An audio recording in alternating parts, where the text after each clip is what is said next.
नमस्कार, प्रिया बेसिक स्टिचिंगमध्ये आपलं सगळ्यांचं मनापासून स्वागत। आजच्या या व्हिडिओमध्ये ट्राउझर पॅन्टची कटिंग आणि स्टिचिंग कशी करायची ते अगदी सोप्या पद्धतीमध्ये सांगितलेलं आहे। याची माप जी आहेत ती कशा पद्धतीने टाकायची खूप सोपी पद्धत आहे। तर व्हिडिओला सुरुवात करूयात। तर इथे मी ड्रेस मटेरियलमध्ये जे सलवारसाठी कापड येतं ते घेतलेलं आहे। डबल लेअरमध्ये हे कापड ठेवलेलं आहे। याचा पहिल्यांदा आपण फ्रंट पार्ट कटिंग करणार आहे, नंतर बॅक पार्ट आहे तो सेपरेट कटिंग करणार आहोत। तर याचं लांबी जशी आहे त्याप्रमाणे हे फोल्ड करून घेतलेलं आहे। डबल लेअरमध्ये हे कापड आहे। तर सुरुवातीला मी इथे वरती 2 इंच मार्किंग करणार आहे बेल्टसाठी। तर इथे मी इलास्टिक लावणार आहे याला। तर इलास्टिक लावण्यासाठी वरती 2 इंच जे आहे ते एक्स्ट्राचं सोडून द्यायचं आहे। तर इथे मी मार्किंग करून घेतलं 2 इंचाचं आणि त्याच्यावर एक लाईन अशी ड्रॉ करून घेतलेली आहे। हे 2 इंच सोडून देऊन खाली जी काही पॅन्टची आपल्या उंची आहे तर ती उंची टाकून घ्यायची आहे। तर इथे पॅन्टची उंची आहे 36 इंच। तर त्याचं एक मार्किंग करून घेतलं। त्यानंतर 2 इंच खाली फोल्डिंगसाठी घ्यायचं आहे। तर हे सर्व मेजरमेंटसाठी सेम असणार आहे, फक्त उंचीचं माप जे आहे ते इथे चेंज होईल। तर खाली परत एकदा मी 2 इंच जे आहे ते फोल्डिंगसाठी घेतलेलं आहे, त्याचं मार्किंग करून घेतलं।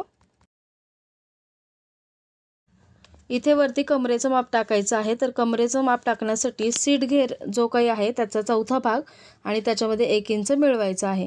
तर इथे सीट घेर आहे 44 इंच, त्याचा चौथा भाग होतो 11 इंच आणि त्याच्यामध्ये 1 इंच ॲड केलं तर 12 इंच होतं। तर 12 इंचावर मार्किंग करून घेतलं। हेच 12 इंच सेम खाली आपल्याला मार्किंग करून घ्यायचे समांतर अंतरावर, म्हणजे लाईन आपली व्यवस्थित येईल, क्रॉस जाणार नाही। त्याच्यानंतर वरची जे 2 इंच आहे ते सोडून 12 इंचावर खाली मार्किंग करायचं आहे। तर ही लाईन जी आहे ती अशी ड्रॉ करून घेतलेली आहे। जे कमरेचं माप येईल तेच माप आपल्याला असं उभंही टाकून घ्यायचं आहे। तुमच्या मेजरमेंटप्रमाणे तुम्ही इथे कॅल्क्युलेशन करू शकता। त्याच्यानंतर हा बॉक्स ड्रॉ करून घेतला, म्हणजे मार्किंगला सोपं जाईल आपल्याला। ही जी आता आसनची लाईन ड्रॉ केलेली आहे तर तिथे मार्किंग करायचं आहे। तर तिथे मार्किंग करण्यासाठी जो काही सीट घेर आहे त्याला 3 ने डिवाइड करायचं आहे आणि सीट घेर आहे 44 इंच, त्याला 3 ने डिवाइड केलं तर 14.6 येतं। तर तेवढंच मार्किंग मी इथे करून घेतलेलं आहे। तुमचं जे काही माप असेल त्याप्रमाणे इथे कॅल्क्युलेट करायचं आहे। आता हे जे माप आहे तर याचं सेंटर पॉईंट मार्किंग करायचं आहे। तर त्याच्यासाठी मी इथे टेप फोल्ड केलं आणि सेंटर जे आले तिथे मार्किंग केलं। ते मोजून घेतलं तर 7.25 इंच येते। तर खाली सुद्धा 7.25 इंचावर मार्किंग करून घेतलेलं आहे। जेवढं सेंटर येईल तेवढंच अंतर इथे मार्किंग करायचं आहे। खालच्या साईडने बॉटमसाठी मार्किंग करायचं आहे। तर पूर्ण बॉटम घेतलेला आहे 14 इंच, त्याचा निम्मा केला तर होतो 7 इंच। तर फ्रंटच्या पार्टला आपल्याला 7 इंचाचं मार्किंग टाकायचं आहे।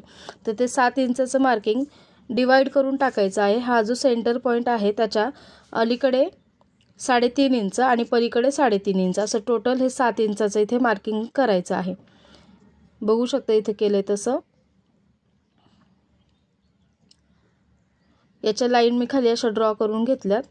आता हे जे पॉईंट आहेत तर ते आपल्याला जोडून घ्यायचे आहे। तर मी इथे स्केलच्या मदतीने हे जे पॉईंट आहेत ते इथे जोडून घेणार आहे, त्याच्यामुळे पॅन्टला आकार चांगला येतो। तर पलीकडच्या बाजूचा आकार आहे तो सुद्धा जोडून घेतेय।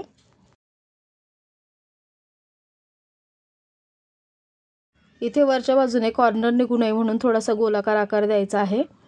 आता इथे मी आसनचा आकार देऊन घेतलाय। तर आसनचा आकार हलक्या हाताने अगदी द्यायचा आहे, अगदी गोलाकार द्यायचा नाही आतल्या बाजूने। तर केलेल्या मार्किंग प्रमाणे हा जो फ्रंट पार्ट आहे तो कटिंग करून घ्यायचा आहे। फ्रंट पार्ट इथे कटिंग करून घेतला। आता हे जे आसनचं माप आलेलं आहे ते मोजून घ्यायचं आहे। हे माप आपल्याला पुढे लागणार आहे। तर माझं इथे 2.6 आलेलं आहे।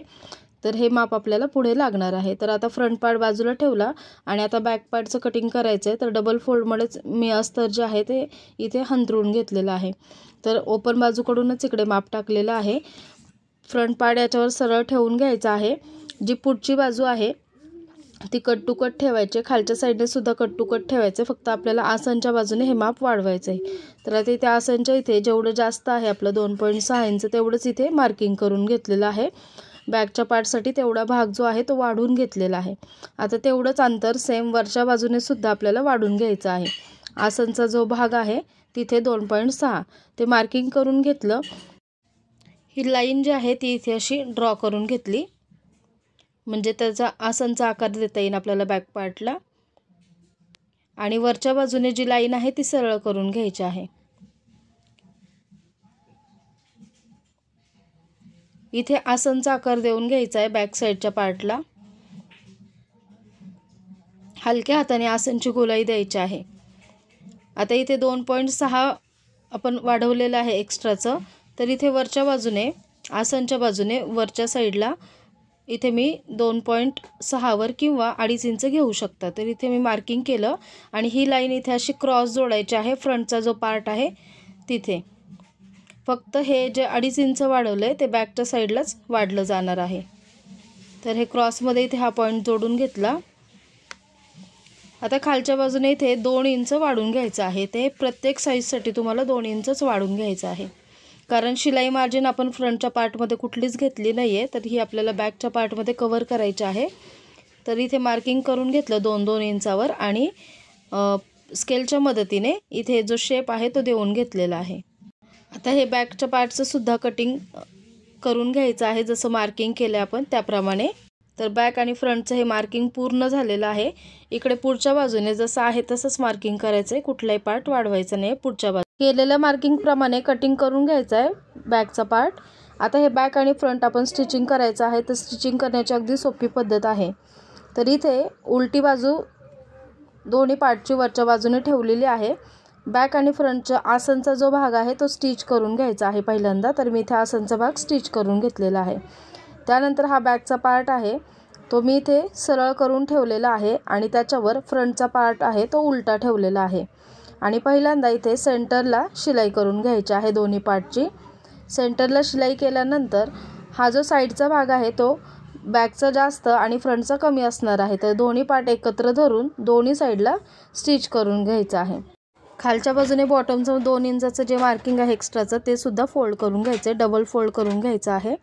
त्यानंतर वरच्या बाजूला कमरेच्या साईडने 2-2 इंचावर मार्किंग करून घ्यायचं आहे आणि तेवढं मार्जिन जे आहे त्यातमध्ये कव्हर करून फोल्ड करून घ्यायचं आहे। इलास्टिक घालण्यासाठी थोडीशी जागा इथे ओपन ठेवायची आहे। तर बघू शकता एक छोटा फोल्ड करायचा आणि परत एकदा फोल्ड करून संपूर्ण राऊंडवर स्टिच करून घ्यायचे। बॅकचा पार्ट थोडासा मोठा आहे त्याच्यामुळे 2 प्लीट्स मागे घ्यायचे आहेत, म्हणजे ते व्यवस्थित सेट होतं। इथे थोडंसं ओपन ठेवलेलं आहे इलास्टिक घालण्यासाठी। कमरेचं माप आहे 34 इंच, तर इलास्टिक आहे 3 ते 4 इंच कमी घ्यायचं आहे। तर इथे मी इलास्टिक जे आहे ते 30 इंचाचं घेतलेलं आहे आणि ते आतमध्ये घालून घेतलंय आणि त्याच्या जे ओपन बाजू आहेत त्या लॉक करून घेतलेल्या आहेत। त्याच्यानंतर जी बाजू ओपन ठेवली होती तिथे पण स्टिच करून घेतलेलं आहे। संपूर्ण इलास्टिक ओढून त्याच्या सेंटरमध्ये एक शिलाई करून घ्यायची आहे। तर खूप सोप्या पद्धतीमध्ये ही प्लाझो पॅन्ट जी आहे ती तयार झालेली आहे। व्हिडिओ आवडला तर लाईक करा आणि असेच नवीन व्हिडिओ पाहण्यासाठी प्रिया बेसिक स्टिचिंग या चॅनलला सबस्क्राईब करा। पॅन्टचा फायनल लुक पाहू शकता कसा आलाय। भेटूया पुन्हा एकदा अशाच नवीन आणि यूजफुल व्हिडिओमध्ये। चॅनलला सबस्क्राईब करून शेजारचं बेल बटन प्रेस करा म्हणजे नोटिफिकेशन मिळेल। धन्यवाद।